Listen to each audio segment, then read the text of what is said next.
हाँ, अगर topic abstract हुआ तो सबसे पहले तो ये, क्या हम उस अमूर्त विषय को इतने हमारे पास एग्ज़ाम्पल हैं, जिसको कह सकते हैं कि मूर्त बनाने का एक जो सामर्थ्य होगा, तो वो हम अपने एग्ज़ाम्पल से ही तय करेंगे। अगर किसी टॉपिक को देखकर हमारे दिमाग में तुरंत एक घंटी नहीं बजती, वैसा हुआ कि हम सारे टॉपिकों को समझ रहे हैं और हमने फिर भी चुना एक अमूर्त विषय ऐसा, जिसको मूर्त बनाने पर या फिर एक कह सकते हैं दार्शनिक आधार पर ले जाने पर उतनी हमारे अंदर क्षमता होगी या फिर कह सकते हैं कि हमारे विचार उतने मजबूत हैं, जो इतनी सारी बातों को एक कह सकते हैं एक एक अंग से खोल दें। जैसे वो होता है ना किसी चीज़ को अगर खोलना हो, तो वैसा ही हम करते निबंध में कि हम जितनी बातें करेंगे, उन बातों का आधार कैसा होगा या फिर हम एक ऐसा स्तर बना पाएँगे अपने विचारों के माध्यम से, क्योंकि मूलतः अगर देखोगे,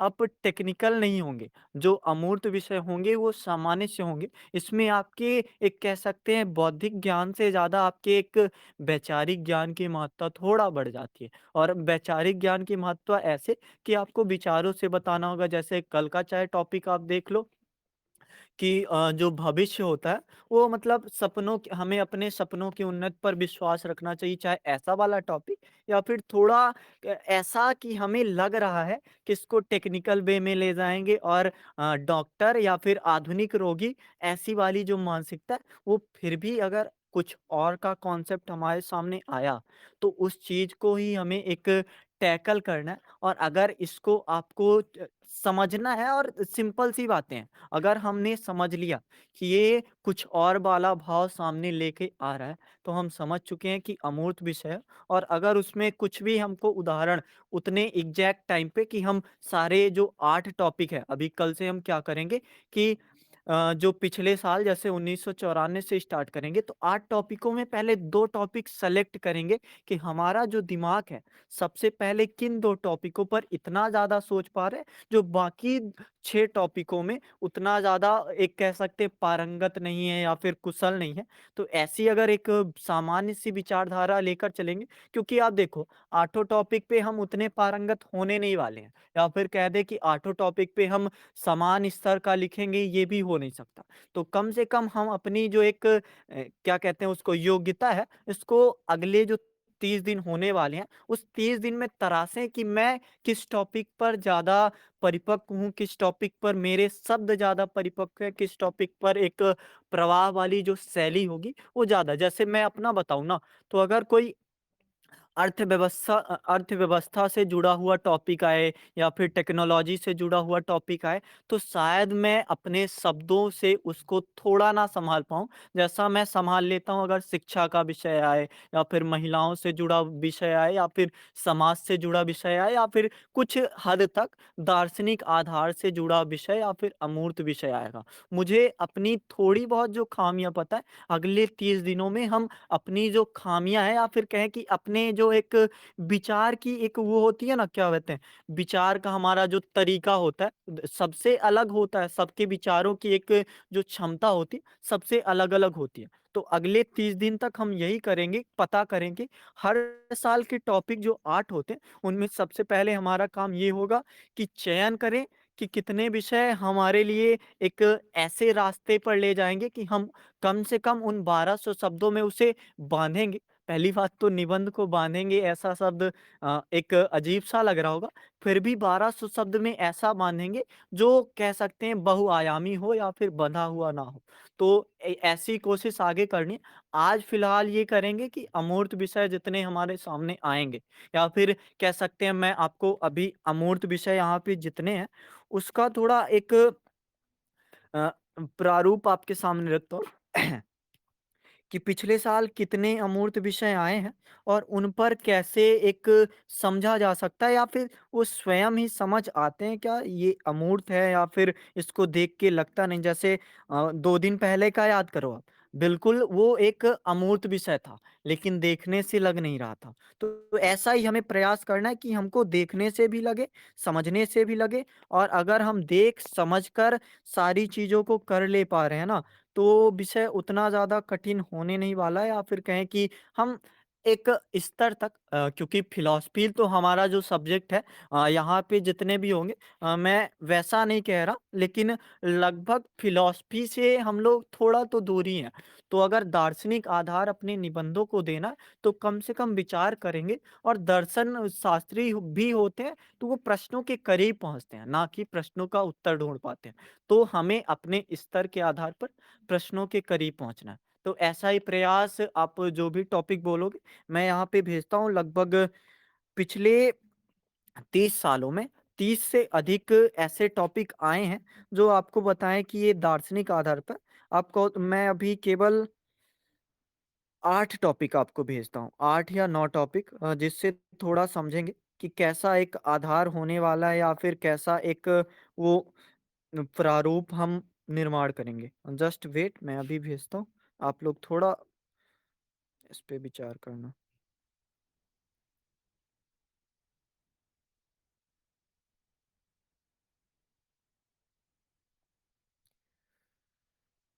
यहाँ पे मैंने टॉपिक भेजा, आप देखो। इसमें सबसे नीचे वाला टॉपिक देखो, आधुनिक डॉक्टर और उसके रोगी। ये टॉपिक अपने आप में अमूर्त विषय है, लेकिन देखने से लग रहा है कि ये चिकित्सा से जुड़ा हुआ विषय है और हम ऐसे ही टॉपिक में भटकेंगे। अगर हमारे सामने ऐसा आएगा कि 1 सेकंड मैं कुछ टॉपिक बनाता हूँ। जैसे आप सोचो, अगर हमारे सामने ऐसा विषय आता है कि भौतिकता की खरपतवार से जो हमने सभ्यता के जंगल लगाए थे, वो नष्ट हो चुके हैं। आप सोचो, अगर ऐसा नॉर्मल सा सोचोगे ना, तो आपको लगेगा जंगल की बात करनी है या फिर जो पेड़ आ रहे हैं, वो पेड़ नहीं जो एक वैसे नहीं होते, विनाशकारी पेड़ होते हैं, वो जंगल को नष्ट करते हैं। तो वैसा हमारे दिमाग में आता है। लेकिन फिर भी अगर इसके एक गहराई का भाव या फिर इसके एक और का भाव आप सोचोगे, तो यही आपको सामने आएगा कि ये जो खरपतवार है ना, तो ये सिर्फ़ खरपतवार नहीं है, ये कुछ और भी है। और ये जंगल की जो सभ्यता थी या फिर ये जो जंगल था, तो ये जंगल की बातें एक सीमित मायनों पर नहीं होने वाली।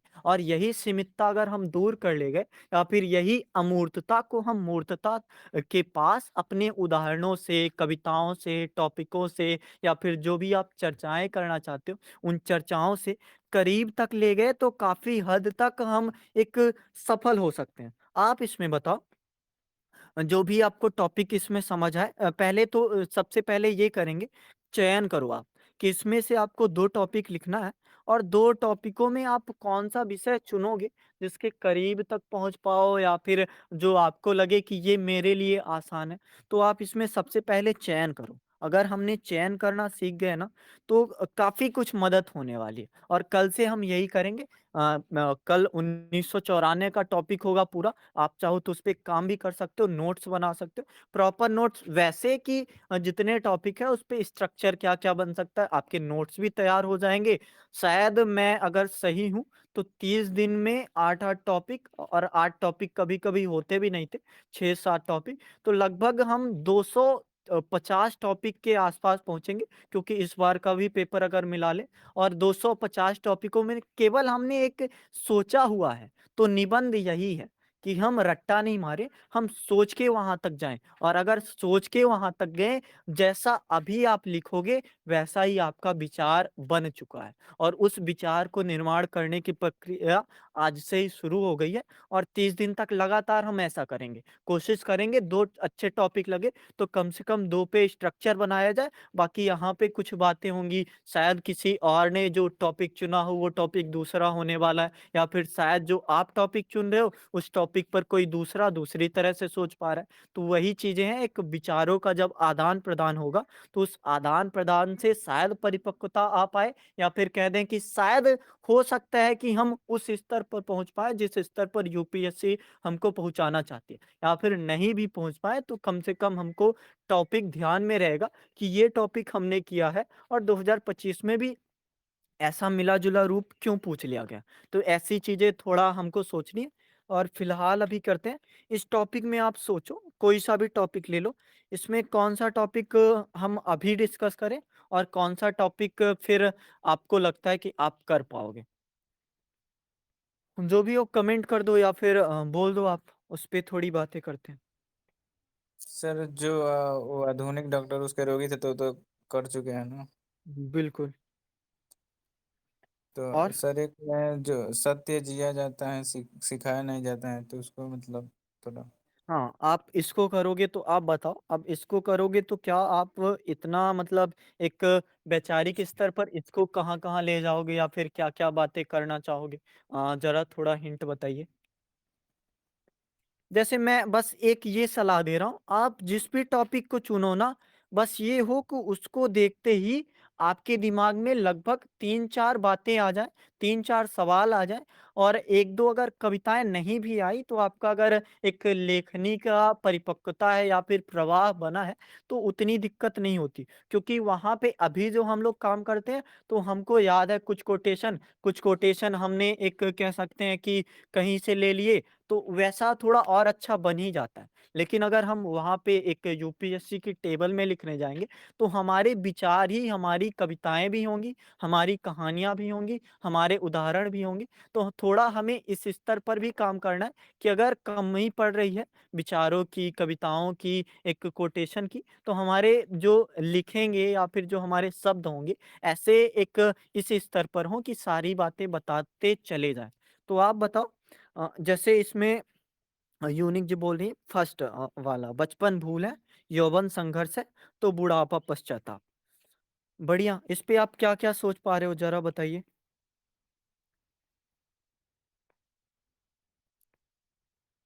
कल से ऐसा कर लेंगे कि पोल रख लेंगे, पहले टॉपिक भेज देते हैं, फिर यहाँ पे पोल रख देंगे और जिस टॉपिक पे मतलब सबको लगेगा या फिर वोटिंग ज़्यादा होगी, तो उस पे बातें करेंगे और सबका जो जितने 8 टॉपिक होंगे, 7 टॉपिक होंगे, उस पे थोड़ा-थोड़ा एक सामान्य-सा नज़रिया बता दिया जाएगा।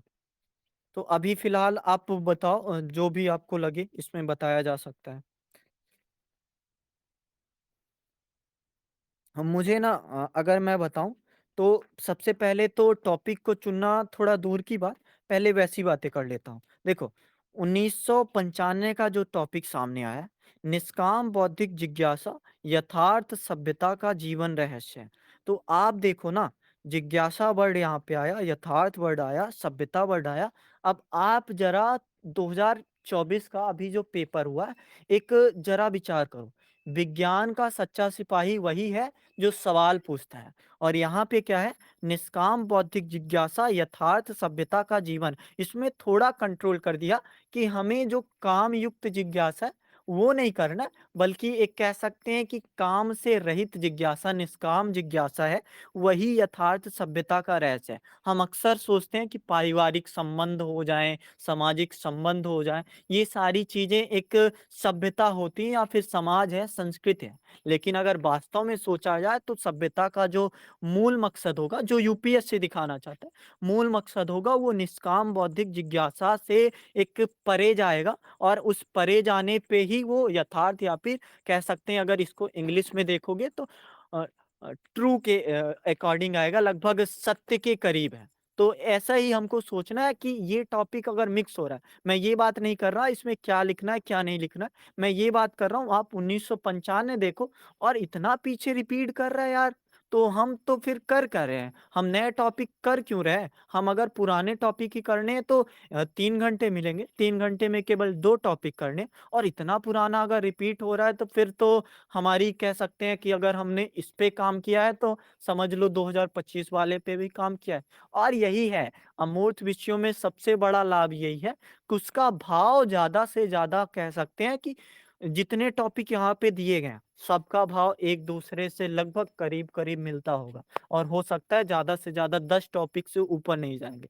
तो अमूर्त विषय वहाँ पे होते ही हैं 2 से 3 या फिर कह सकते हैं 5-6 अमूर्त विषय होंगे ही। तो अगर हमने एक कह सकते हैं नकल की तरह जैसे होता है ना, हमने ढाँचा बना दिया, केवल अमूर्त विषय करेंगे और वो रटी-रटाई बात या फिर कह दें कि हमने इतनी बार विचार कर लिया कि वो उस पर अब पुस्तक लिखी जा सकती है। 1200 शब्द क्या, पुस्तक लिखी जाएगी और एक प्रवाहमयी पुस्तक होगी।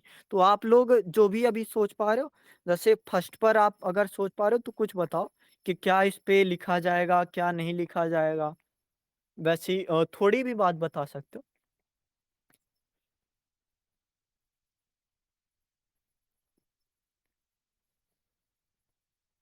आप बोल पाओगे या फिर नॉर्मल देखिए मैं बता रहा हूँ ना दार्शनिक आधार सामान्य सा है यार। आप देखो अपना एक लोगो देखो जो आपने डीपी लगा रखा है।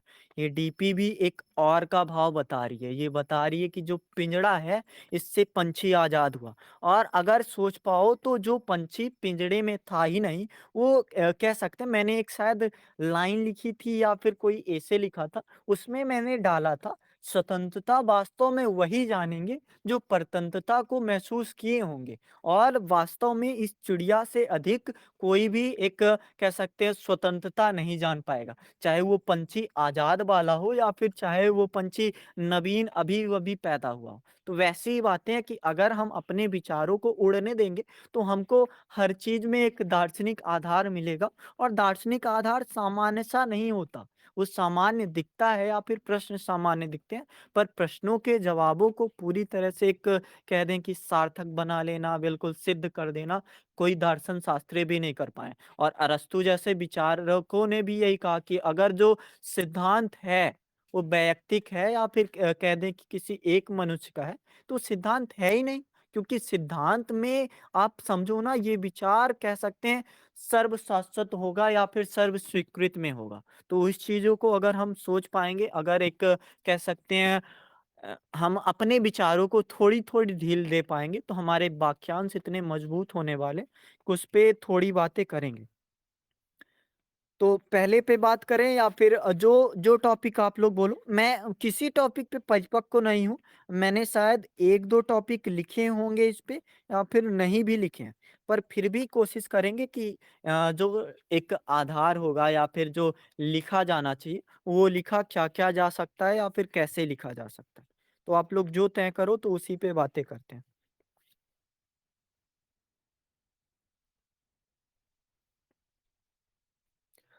बोलिए, बोलिए जो भी तय करो जस्ट 20 मिनट बात करेंगे और फिर चलते हैं।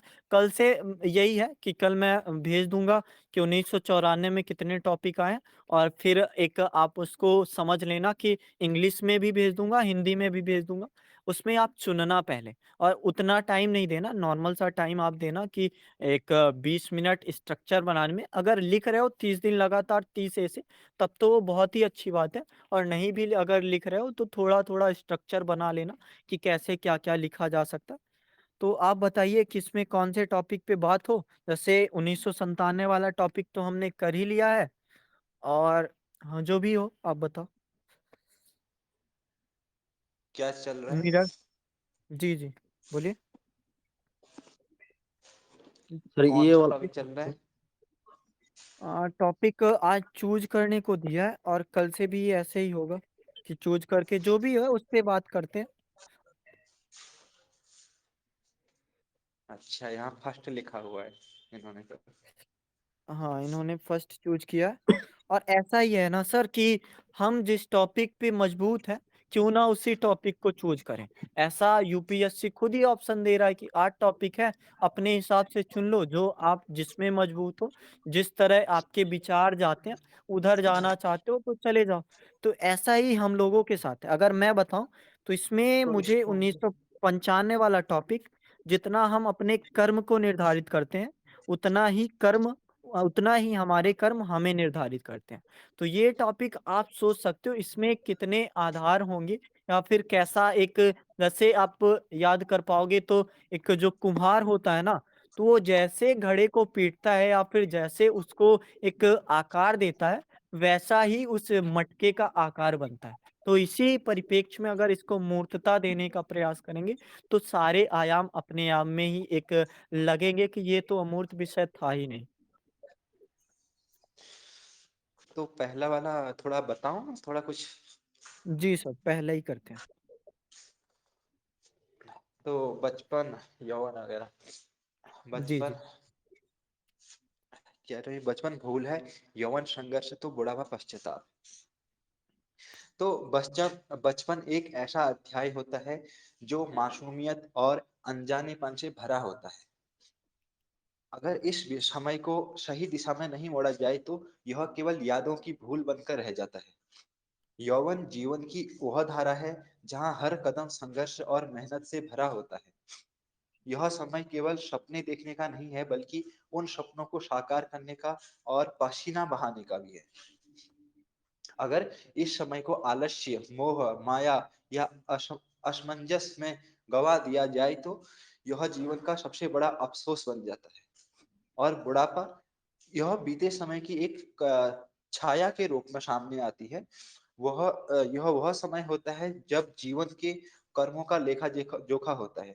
यदि बचपन में सीखने और यौवन में संघर्ष करने का साहस नहीं किया गया, तो बुढ़ापा पछतावे और अधूरे सपनों की गूंज बनकर रह जाता है। तो इसलिए जीवन का हर क्षण मूल्यवान है। बचपन से लेकर बुढ़ापे तक हर चरण को समझदारी के साथ, मेहनत के साथ, जागरूकता के साथ जियो, ताकि अंत में केवल पछतावा नहीं बल्कि संतोष और गर्व हो। तो इस पर कुछ याद आया था मुझे कि वर्तमान एक शीशे की तरह होता है कि आज जो करोगे उसका मतलब शीशे में तो हमें अभी अपना दिखाई दे रहा है ना, कि अभी जो हम हैं वही हमें दिखाई दे रहा है, लेकिन हमारा वर्तमान वो चीज है। हम इस पर ऐसा कर्म करते हैं जो हमें दिखाई देगा आने वाले भविष्य में, कि हम जो आज कर रहे हैं उसका हमें अगले आने वाले भविष्य में दिखाई देगा। तो ये इस तरह है, इस तरह से इसको कर सकते हैं। जी, जी। और कोई बताना चाहेगा जैसे इन्होंने लिखा कि मैं सोच पा रहा हूँ कि बचपन में बच्चों का गलतियाँ करना स्वाभाविक है, क्योंकि बच्चे गलतियों से सीखकर परिपक्वता की ओर बढ़ते हैं। या इसे इस दृष्टिकोण से भी देखा जा सकता है कि अगर हम कोई भी काम शुरू करते हैं, तो वह कार्य अनेक गलतियों से ही शुरू होता है। आप सोचो मतलब अगर इसमें मैं अपना सामान्य-सा नज़रिया बताऊँ ना, तो चीज़ें ऐसी जो दिखती हैं, एक तो हम ये कर सकते हैं कि ये जो पॉइंट दिया गया है, इसके पूरी तरह से समर्थन में जाएँ कि वास्तव में बचपन भूल है, वास्तव में जो यौवन है एक संघर्ष है, वास्तव में एक बुढ़ापा है जो पश्चाताप है। अब इसके अगर मैं समर्थन में गया तो भी समर्थन में थोड़ा विरोध करूँगा। बचपन भूल है, भूल किस बात की? कि हमने जो चुना या फिर हम जो अपने आप को ढाल रहे हैं, वो ढालना एक गलत था। या फिर कह दें कि हम जो एक अपने आप को नहीं ढाल पाएँगे, वो ढालना भी उस आधार में बचपन में ही अगर अपने अब जैसे आपने ईदगाह कहानी पढ़ी होगी। ईदगाह में अगर उसने भूल नहीं की, तो क्या ये उस के एक आप ये समझो थोड़ा लगेगा कि मैं शायराना अंदाज में जा रहा हूँ, पर फिर भी सोचो अगर ईदगाह में जो हामिद था, उसने ये भूल नहीं की कि बचपन में उसने खेला नहीं, तो क्या ये भूल नहीं है? मतलब भूल ना करना भी बचपन की एक भूल ही है कि आप बचपन को खो रहे हो। जैसे आप अगर चाइना की बात करोगे ना, तो ओलंपिक्स में उनका एक कह सकते हैं प्रदर्शन बहुत ही अच्छा है। लेकिन फिर भी देखो तो वो भूल करने नहीं दे रहे हैं और भूल नहीं करने दे रहे हैं, इससे जो उनकी मानसिकता हो चुकी है, एक मानसिकता बस रोबोट वाली मानसिकता हो गई। तो एक इन अर्थों में कि समर्थन भी करूँगा साथ-साथ विरोधाभास भी होगा, तो शायद परीक्षक को लगे कि मैं जो बातें बताना चाह रहा हूँ, ये बातें पूरी तरह के तरीके से समर्थन में नहीं है या फिर समर्थन है भी तो इसके एक डायमेंशन है, थोड़ा बृहद है। और अगर यौवन की बात करूँगा तो यौवन संघर्ष है, संघर्ष शायद इस बात का हो कि हम अपने जो एक विचार हैं या फिर हम जो बनना चाह रहे थे, वो बन भी नहीं पाए और शायद जो आगे बनना चाहें, वो भी नहीं बन पाएँगे। और इस आधार को अगर एक मिक्सअप या फिर विरोधाभास के रूप में समझना चाहो, तो दोनों बातें अगर भिन्न-भिन्न लगती हैं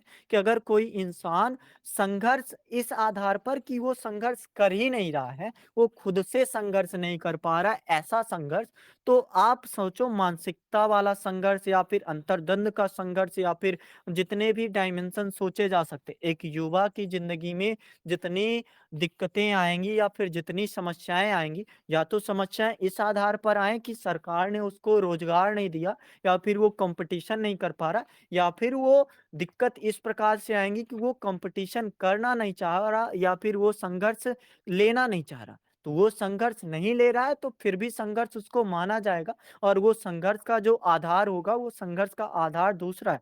तो समर्थन के साथ नकार भी है और अगर ऐसा ही मुझे लगता है कि समर्थन के साथ नकार का भाव अगर हम रखेंगे तो शायद उसके जो आयाम है, हाँ, यहाँ पे शब्दों की थोड़ी एक जो कह सकते हैं कि परिपक्वता होगी, यहाँ पे काफ़ी ज़रूरत है कि आप नकार के साथ स्वीकार भी रहे हो, स्वीकार के साथ नकार भी रहे हो और बाद में बुढ़ापा को अगर पश्चाताप बता रहे हो, तो वो पश्चाताप ऐसा ही होगा कि हम बुढ़ापे में कुछ नहीं कर पाते। तो इस नकार को भी अगर देखा जाए तो कुछ नहीं कर पाते का भाव यही है कि अगर हमने अभी कुछ करने या फिर कुछ ना करने का भाव दिमाग में ला लिया, तो वो हमारा बुढ़ापा ही है। चाहे उस बुढ़ापे को हम 30 की उम्र में बुढ़ापा मान लें या फिर कह दें कि घुटनों में जंग लग गया वाला 25 की उम्र में ही घुटनों में जंग लग गई, तो उसको ही बुढ़ापा मान लें। तो आप जो भी समझो, एक नज़रिया तो ये हो गया।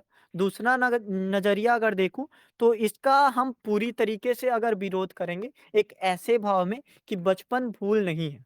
बचपन जो है वास्तव में बचपन है। अगर महात्मा गांधी के विचारों से देखें तो बच्चों की मन आत्मा में विद्वान गुणों के सर्वोत्तम गुणों के सर्वांगीण विकास को शिक्षा कहते हैं और इस शिक्षा का आधार कि जो सपना है वो बच्चे का सपना स्वयं जिया जाए। आप देखो टॉपिक सत्य जिया जाता है, सिखाया नहीं जाता।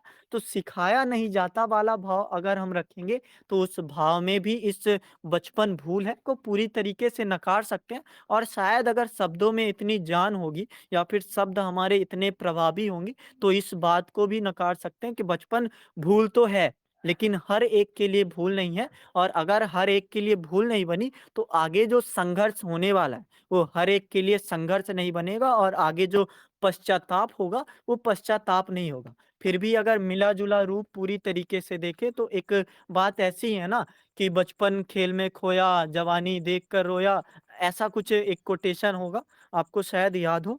तो आप उसको सोच सकते हो कि कितनी बातें कैसे-कैसे सोची जा सकती हैं। दोनों नज़रिया भाव एक ही ले जाएगा। चाहे मतलब आप वैसा कर लो ना, मैंने आपको पहले दिन क्या बताया था कि आचार्य हजारी प्रसाद द्विवेदी लिखेंगे तो वो अलग निबंध होने वाला है, शुक्ल जी लिखेंगे तो अलग निबंध होने वाला है। तो वैसा ही है, अगर हमारे भाव जो लास्ट निष्कर्ष निकालें, वो वही होगा जो दूसरे का है तो ठीक है। बाकी नज़रिया हो सकता है कि एक जो देख रहा है, एक दिक्कतों को ज़्यादा देख के अच्छाइयों को बता रहा है, एक अच्छाइयों को देख के दिक्कतों को सामने ला रहा है। तो दोनों का नज़रिया ऐसा है, एक सकारात्मक नज़रिए के साथ नकारात्मक को एक कह सकते हैं सहसंबंध में रखना और दूसरा नकारात्मक के साथ सकारात्मक को। आप देख लो दोनों बातें एक सी लगेंगी पर एक सी है नहीं। शायद कोई इंसान होगा कि जो नकारात्मक बातों को या फिर सवाल उठाने में मजबूत होगा। आप देखते होंगे ना कोई-कोई जो डिबेटर होता है या फिर टीवी में जो सांसद या फिर जो बैठता है एंकर बैठता है, उसके सवाल में इतना वज़न होता है कि शायद कह देते हैं कि ये सवाल पूछने के लायक है, बना दिया जाए इसको एंकर। और किसी-किसी के जवाब में एक कह सकते हैं कि उतनी परिपक्वता होती है या फिर उतना एक अलग स्तर होता है जो कह सकते हैं किसी भी सवाल को जवाब के कह सकते हैं पूरी तरीके से ना दे पाए, पर जवाब के करीब ले जाएगा आपको और अगर करीब ले गया, तो तरीका आपका दोनों अच्छा है। चाहे आप नकार के साथ स्वीकार करो या फिर स्वीकार के साथ नकार करो या फिर दोनों को सामंजस्य करो या फिर आपको पूरी तरीके से लगे कि जो बातें लिखी हैं बिल्कुल सत्य हैं, इसी के साथ चलना है और बचपन को भूल बता देना है, यौवन को संघर्ष बता देना है, बुढ़ापा को पश्चाताप। तो मुझे ऐसा लगता है ना सिर्फ़ मेरी विचारधारा, मैं और कुछ नहीं बता रहा, सिर्फ़ मुझे लगता है कि यूपीएससी भी ट्राई करता रहता है कि वो आपके विचारों का एक जो कह सकता है कि मापने का तरीका है, वो मापने का तरीका देखें। मैंने स्टेटमेंट दिया, तो क्या आप उस स्टेटमेंट को पूरी तरीके से सत्य साबित करने में लग जाओगे? या फिर आपके पास भी कुछ ऐसे जवाब हैं, जो पूरी तरीके से उसको दूसरा रूप दिखाएँ? जैसे मुझे अगर याद आ रहा है, एक एथिक्स में क्वेश्चन है कि प्रेम जो है निर्णयों का अभाव है। ये दलाई लामा का कोटेशन है और अगर वास्तव में ऐसा देखा जाए तो हमें लगता है अगर हमें किसी से लगाव हो गया या हमें किसी से चाव हो गया तो शायद हम उसके विरोध में ना जा पाए। ये शायद विकल्पों का अभाव हो या फिर शायद निर्णयों का अभाव हो। लेकिन अगर हम सवाल करने से रह गए, क्या वास्तव में यही प्रेम है जो विकल्पों की सीमा बाँध दे? या फिर क्या वास्तव में यही चीज़ें हैं जो हम एक परिभाषा बना चुके हैं या फिर परिभाषा कही जा सकती है। तो ऐसा ही है कि हमें थोड़ा एक ध्यान देना है कि यूपीएससी के साथ भी जाना है या फिर यूपीएससी आयोग जो सोच पा रहा है, उस सोच के आधार के साथ जाना है। हमारा जो लिखने का तरीका होगा, किसमें हम पारंगत हैं कि ऐसी बातें लिख कर भी हम बातों को साबित कर पाएँ। अगर आप ये साबित कर पा रहे हो कि जो लक्ष्मीबाई थी, वो उन्होंने एक कह सकते हैं अपनी मानसिकता के कारण वो हारी। अगर उनकी मानसिकता थोड़ी बेहतर होती, तो शायद हम लक्ष्मी बाई को थोड़ा और अच्छे से जानते। ये बातें आपको शायद अजीब लग रही होंगी क्योंकि वो एक बड़ा व्यक्तित्व है, लेकिन फिर भी अगर देखो हमने शायद एक टॉपिक पर बात की थी कि पित्त सत्ता जो है ना, वो पुरुषों द्वारा अब कम चलाई जा रही है, महिलाओं द्वारा ज़्यादा चलाई जा रही। तो इस संदर्भ में अगर देखोगे ना, तो वो जो दत्तक पुत्र वाला कॉन्सेप्ट है, वो उन्होंने क्यों स्वीकार किया? आप एक कह सकते हैं महारानी हो या फिर आपका स्वयं का अस्तित्व है, आप स्वयं मानव हो, तो अगर उस समय वो मानव वाला एक अधिकार या फिर मानव की कुशलता को सामने रखती, तो हो सकता था नज़रिया कुछ ऐसा हो। बस एक कहानी के ज़रिए मैं बता रहा हूँ कि अगर हमारे पास बातें हैं और बातें विपरीत रूप में दिख रही हैं, फिर भी हमारा अगर बताने का तरीका थोड़ा ऐसा है, जो अपने शब्दों के ज़रिए थोड़ा खेल कर जाए या फिर जो बातें आपको लग रही कि ये बातें नहीं डाल सकते, उन बातों जैसे कल एक भाई ने पूछा था, क्या ये कोटेशन डाल सकते हैं? काल करे सो आज कर, आज करे सो अब। तो उनका बस यही था कि आप शुरुआत में नहीं डाल सकते हो, लेकिन अगर आप एडजस्ट कर पाओ कि वो चीज़ें जो लिखी गई हैं, वो चीज़ों का आधार होना चाहिए, तो आप एडजस्ट कर सकते हो। और यही थोड़े-थोड़े गुण हमें सीखने हैं और इन्हीं पर थोड़ी पारंगतता लानी है। अब अगर इसमें कंटेंट की बात की जाए ना, कि इसमें क्या-क्या लिखा जा सकता है? बचपन भूल है, यौवन संघर्ष है, बुढ़ापा पश्चाताप है। तो इसको ज़रा-ज़रा आप बताओ कि इसमें क्या-क्या लिखा जा सकता है? किसका एग्ज़ाम्पल दे सकते हैं जो पूरी तरीके से दिखा दे? Sir hello. जी, जी। सर जो बाल दिवस मनाया गया है तो चाचा नेहरू के जो बच्चों से लगाव था तो उसका भी तो कोटेशन डाल सकते हैं हम, जो उसका कोटेशन कैसे आप ज़रा फिट करके बताओ? अभी क्या है आप सीख रहे हो, तो फिट करने की कोशिश अगर आपने माइंड में कर ली ना, तो कॉपी में अपने आप ही फिट हो जाता है। थोड़ा मैं आपको टाइम क देता हूँ, आप फिट करके देखो। जैसे सर चाचा नेहरू का था बच्चों से बहुत पुराना नाता, जन्मदिन चाचा नेहरू का बाल दिवस कहलाता, तो मतलब ऐसे करके बढ़िया। ऐसा ही अगर हम इसको जोड़ पाएँ, जैसे मुझे समझ आ रहा है ना, तो मैं इसको ऐसे जोड़ता बचपन भूल है जो पहला एक भाग है, इस भाग में ऐसी बातें करता कि लगता होगा कि बचपन भूल है और हमें ही बच्चों को भूल करने देना होगा।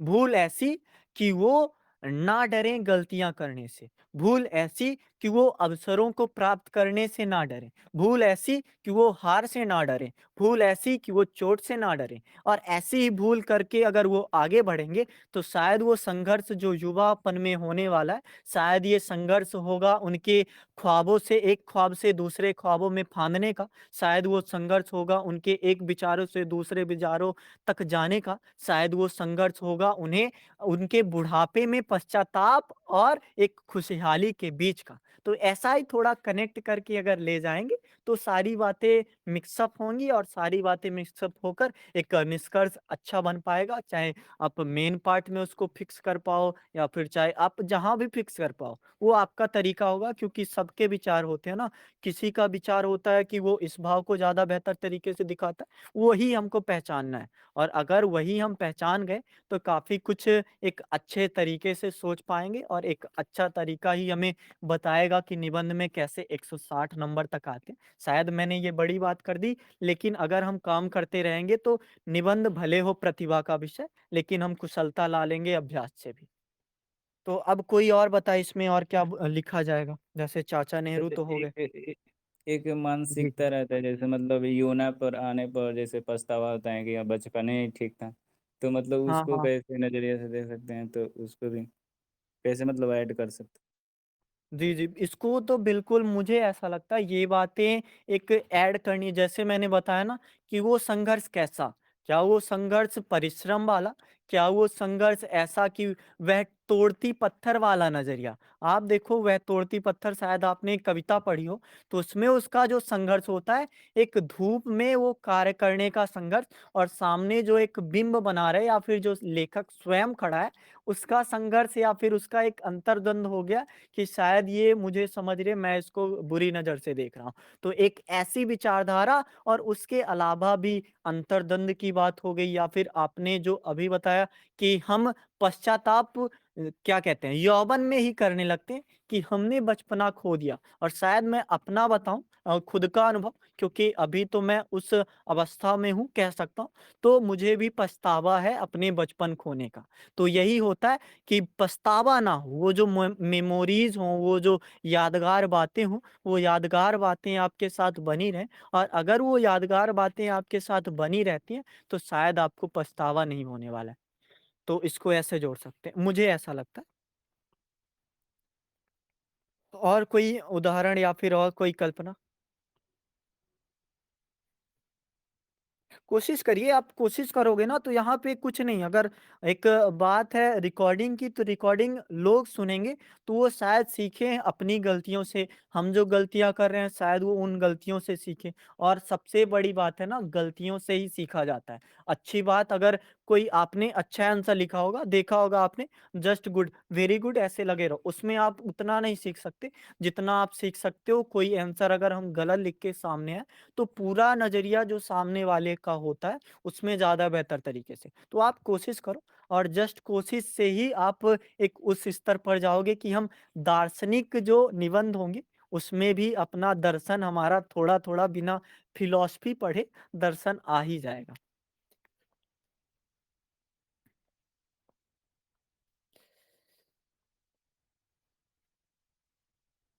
अभी जैसे अगर मैं बताऊँ, करंट की बात थोड़ा ऐड करें इसमें, जैसे देखो बचपन भूल है और यहाँ पे देखो 1996 का टॉपिक देखो, नए मत तथा ईश मानो, पारंपरिक धर्मों के लिए खतरा। अब इसमें अगर मैं सही सोच पा रहा हूँ तो जो अब बच्चों की भूल ये परिजन तय कर रहे हैं। परिजन कैसे?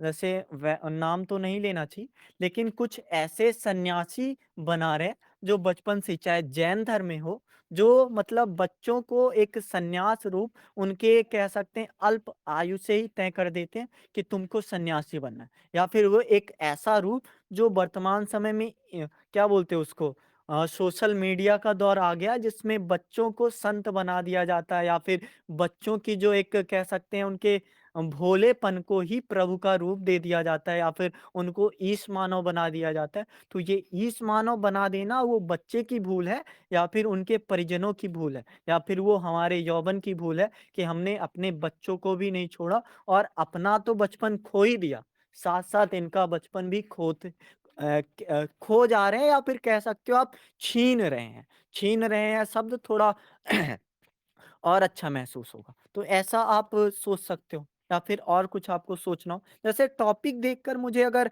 दूसरा टॉपिक समझ आ रहा है ना, तो आप भी ऐसा कर सकते हो कि हमारे सामने अगर टॉपिक है, उन्हीं टॉपिकों से थोड़ा-थोड़ा रिलेट करेंगे तो काफ़ी करीब तक जाएँगे। यहाँ पे शायद मिक्स अप टॉपिक नहीं है, फिर भी जैसे जब अर्थ बोलता है, तब सत्य मौन हो जाता है। तो अगर यहाँ पे हमारी जो एक भूल होगी ना, वो यही होगी कि यौवन में हमने भूल की है कि रुपए कमाने के चक्कर में या फिर अपना आशियाना बनाने के चक्कर में हमने अपने जो यौवन है उसको खो दिया। और यौवन को खोना एक तरह से कह सकते हैं हमारे आपने शायद मेरा दुश्मन कहानी पढ़ी होगी।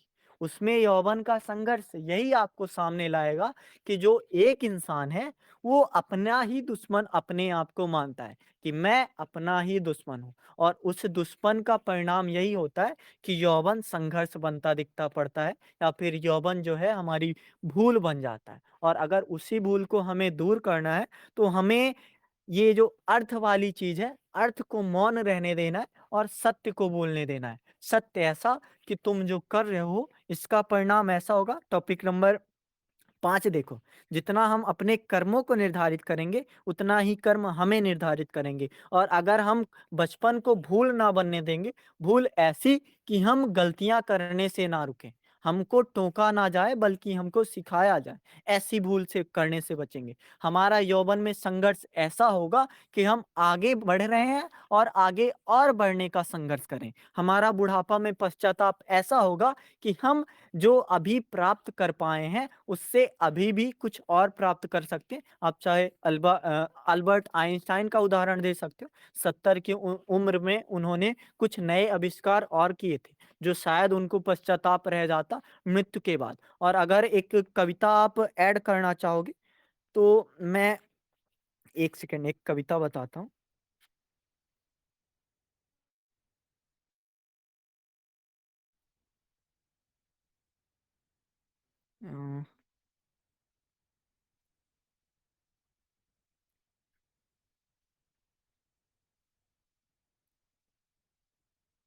अ जैसे अंग्रेजी में एक मैंने लिखा था, A journey to adulthood. We all are in hurry, no time to be worried. From childhood, now only one thing is common. We all are disagree. No one is free, no one agree. In place of be, now it's only me.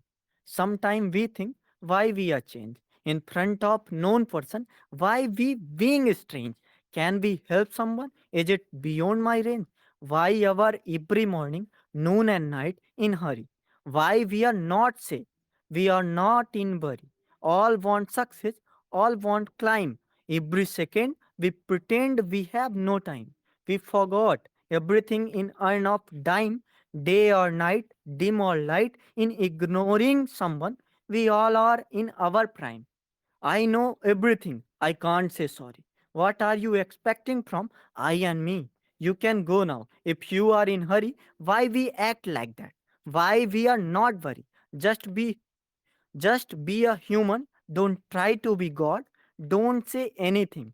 Just agree and not. अगर ऐसा एक विचार चलो अंग्रेजी में है तो भी कोई दिक्कत नहीं। अगर ऐसा एक विचार हिंदी में आ पाए कि हम जो करना चाह रहे हैं, हम भगवान क्यों बन रहे हैं। आप जो ये ईश मानव वाला कॉन्सेप्ट है, अगर बचपन में भूल करके ईश मानव बना दे रहे हो, या फिर एक कह सकते हो हम सॉरी नहीं बोलेंगे, ये वाली भूल हो गई। या फिर यौवन की ये भूल कि हम अपने आप को ही अपना समझते हैं, या फिर मैं ही हूँ जो मैं हूँ। तो इस वाले जो कॉन्सेप्ट है, या फिर ये वाला जो भाव है, इस वाले भाव को अगर थोड़ा कमज़ोर करेंगे ना, तो हम वास्तव में कहेंगे कि जो हमने भूल की थी, वो भूल भी अच्छी है, जो हमने संघर्ष किया था, वो संघर्ष भी अच्छा है, और जो हम पछता रहे हैं अभी कि हम कुछ और कर सकते हैं, वो पछतावा भी एक कह सकते हैं कि मीठा पछतावा है। वैसा होता है ना कि लगे कि यार ये चीज़ें चूक गई। तो वैसी वाली बात कि जो चूकना भी हो तो वैसा हो कि लगे कि हमने बहुत कुछ किया और कुछ कर सकते हैं, ऐसा वाला चूकना। तो इस बात को आप ऐसे सोच सकते हो, और जो भी बातें इस पे एक कह सकते हैं कि काफ़ी कुछ लिखा जा सकता है, और अच्छा टॉपिक है। और अगर ऐसे टॉपिक हम सोचेंगे, ऐसे टॉपिक पे हमने कम से कम कुछ दिन विचार कर लिए, तो काफ़ी कुछ लिख पाएँगे, और एक हमारा जो एसे होगा, प्रवाह में भी होगा, चुनने के तरीके में भी अच्छा होगा, और एक कह सकते हैं अंकदायी भी होने वाला है, क्योंकि जो पढ़ के अच्छा लगेगा, उस पे अंक मिलने की संभावना बढ़ ही जाती है, या फिर उसकी प्रायिकता अधिक होती ही है। तो अभी अगर आपको कुछ और टॉपिक पे बात करनी है तो आप बताओ कैसे उसको करें, या फिर एक कविता जिसको लास्टली मैं कह सकता हूँ कि मैं अगर लिखूं तो इसको निबंध के रूप में लिखूंगा। मैं क्या हुआ, बेचारा हो गया, नौके की तलाश में किनारे का सहारा हो गया, मीठा पानी भी मेरे लिए खारा हो गया, चांद बनने गया तो तारा हो गया, मंजिल तक अब किताब और कलम का सहारा हो गया, फिर भी कम न हुई मुश्किलें मेरी, हर कदम पर पत्थरों की ठोकरों का मारा हो गया, कुछ पल खुश क्या हुआ, दुख दोबारा हो गया, मंजिल की चाह में आवारा हो गया, पन्ने नए क्या देखे किताबों के, किताबों से इश्क दोबारा हो गया, करता रहूँगा कोशिश तब तक पूरी, जब तक लोग ना कहें, एक सफल आदमी भगवान को प्यारा हो गया। और ऐसा पछतावा, चलो ठीक है, इसमें किताब कलम की ज़्यादा बातें हैं, उतना नहीं ऐड कर सकते। पर इसका जैसे वो होता है ना कि आप एक वो निकाल के मेन-मेन बातें निकाल के जो आप इस पूरी लाइनों में फिट कर पाओगे। उस पूरी लाइनों में जो फिट करने का भाव यही है कि जब तक लोग ना कहें कि एक सफल आदमी भगवान को प्यारा हो गया, तब तक हम एक कह सकते हैं भूल करना ना बंद करें, संघर्ष करना ना बंद करें। और अगर हमने भूल करना बंद नहीं किया, संघर्ष करना बंद नहीं किया, तो हमें पछतावा होने नहीं वाला है। और पछतावा वर्ड ही केवल इसमें पूरा जो निबंध है मुझे नकारात्मक दिख रहा है और नकारात्मक नहीं दिख रहा है। आप हो सकता है आपका जो नज़रिया हो अच्छा दूसरा नज़रिया हो कि तीनों वर्ड आपको नकारात्मक दिख रहे हो या फिर तीनों वर्ड सकारात्मक दिख रहे हो, और आप अपने शब्दों से अगर तीनों वर्ड को नकारात्मक साबित कर पाए, तो आपको भी अच्छे नंबर मिलेंगे, मुझे भी अच्छे नंबर मिल सकते हैं। और मतलब एक ऐसा आधार ना निबंध पूरी बातों को अगर बहुआयामी तरीके से दिखाता हुआ सामने एक मौजूद कर देगा या फिर दिखाता हुआ सामने ला देगा, तो उन सारी बातों से एक वैसा अर्थ समझ सकते हैं कि कोई भी निबंध उतना अब दिक्कत करने वाला नहीं होगा, या फिर जो भी बातें होंगी उन बातों को हम एक एडजस्ट कर लेंगे। कि जैसे अभी देखो ये बातें थोड़ी करनी नहीं चाहिए, लेकिन हिंदी का आप पेपर देखोगे, इस बार का पेपर 1, तो उसमें एडजस्टेबल था। उसमें आप अगर 19 क्वेश्चन अटेम्प्ट करने जाते, तो अटेम्प्ट हो जाते, केवल 3 क्वेश्चन हार्ड थे। तो वैसा ही है हमारे साथ कि अगर हम इस 8 निबंधों में अगर एक अपनी ताकत को परख लेंगे, और ताकत को परखना ऐसा कि आपको अभी बैठा दिया जाए, अभी टॉपिक दिया जाए, अब आपके विचारों को आप भागने दो। अगर आपके विचार भाग पा रहे हैं, अगर आपके विचारों के इतनी एक कह सकते हैं गति है, तो उन विचारों की गति से आप कोई सा भी निबंध डील कर ले जाओगे। अब कल से बात करेंगे 1994 का टॉपिक, शायद 7 या 8 टॉपिक होंगे, तो उस पे बातें करेंगे कि हम पहले तो ये कि क्या-क्या चूज़ करें, दूसरा ये कि अगर चूज़ कर पा रहे हैं तो कंटेंट हमारे पास क्या-क्या होंगे, तीसरा ये कि हमारी जो एक समझ होगी, वो समझ हो सकता है दूसरों से अलग हो, लेकिन उसका जो भाव होगा या फिर उसका जो लास्ट रूप होगा, वो सबसे मिलता-जुलता रूप हो। कि हम सकारात्मक नज़रिया ये भी जा रहे हैं, तो हम भी कोशिश करेंगे एक सकारात्मक भाव से अंत करने का। तो ऐसा ही होगा। अगर आपको अभी कुछ सलाह देना हो तो आप बता सकते हो? नहीं तो फिर चला जाए।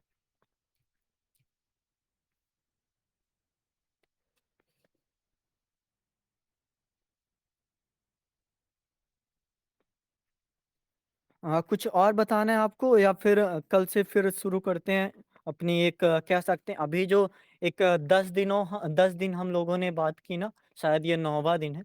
तो इन बातों में बस एक यही था कि आधार बन जाए, और आधार अब बन चुका है। कल से बातें करते हैं, थोड़ा इंग्लिश के भी हिंट लेंगे कि इंग्लिश में ये टॉपिक ऐसा दिख रहा है, दिखने में जो दूसरा टॉपिक है, अगर स्वार्थपरायणता आ गई ना, तो हो सकता है यहाँ पे जितने लोग हों, यहाँ पे शायद भास्कर सर हो सकते हैं, कुछ लोग और हो सकते हैं जो उस वर्ड को मतलब एक कह सकते हैं उपयोग में लाते हैं। और उपयोग में लाना यही है कि आप उस शब्द के करीब हो। और हो सकता है अगर आप एक इंग्लिश में जाओगे, तो इसका मतलब देखकर ही समझ जाओगे कि ये वर्ड तो मैंने समझा है। तो वही चीज़ें हैं कि एक जो बातें हैं उन बातों को अगर करीब तक पहुँचना है, तो हमें हर आयामों के करीब तक पहुँचना होगा। तो अब बताइए, अगर कोई दिक्कत हो तो ठीक है। कुछ मतलब सुझाव दिया जाएगा, या फिर मैं करीब पहुँचने की कोशिश करूँगा कि क्या बातें हो सकती हैं, नहीं तो फिर चला जाए।